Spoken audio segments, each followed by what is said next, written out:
Hello friends, welcome back to my channel. Welcome to a new blog. আজকে আমি চলে এসেছি হাওড়া জেলার বেলুড়ে অবস্থিত বেলুড় মঠে। এই বেলুড় মঠ হচ্ছে রামকৃষ্ণ মঠ ও রামকৃষ্ণ মিশনের সদর দপ্তর, যা শ্রী রামকৃষ্ণ পরমহংসদেবের প্রধান শিষ্য স্বামী বিবেকানন্দ দ্বারা প্রতিষ্ঠিত।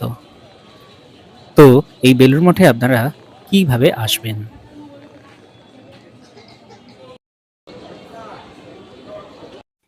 আজকে আমরা যাচ্ছি বেলুড় মঠ দর্শন করতে বেলুড়ে।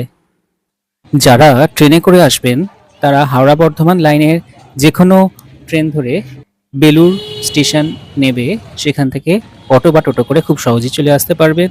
অথবা হাওড়া থেকে বেলুড় মঠ গামী একটি ট্রেন আছে, সেটা করেও আসতে পারেন।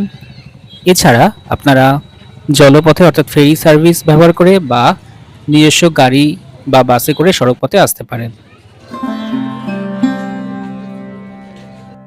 আমরা এখন মেন গেটের দিকে এগিয়ে চলেছি। ওই দেখুন, ডান দিকে পড়ল বিবেকানন্দ সভাগৃহ।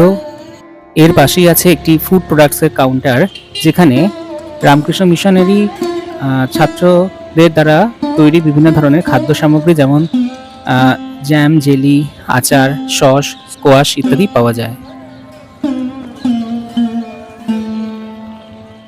আমরা এখন রামকৃষ্ণ মিশন বিদ্যা মন্দিরের পাশ দিয়েই এগিয়ে চলেছি মেন গেটের দিকে।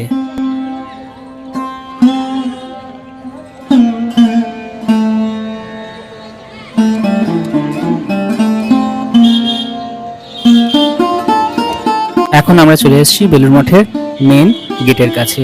এই দেখুন সামনে গেট। যারা গাড়ি নিয়ে আসবেন এই মেন গেট অবধি গাড়ি আসা যাবে, মঠের ভেতরে গাড়ি প্রবেশ নিষেধ। আপনাকে এখান থেকে জাস্ট 300 মিটার দূরে জিটি রোডের ধারে পার্কিং এর সুবন্দোবস্ত আছে, ওখানে আপনারা নিজস্ব গাড়ি রেখে আসতে পারবেন।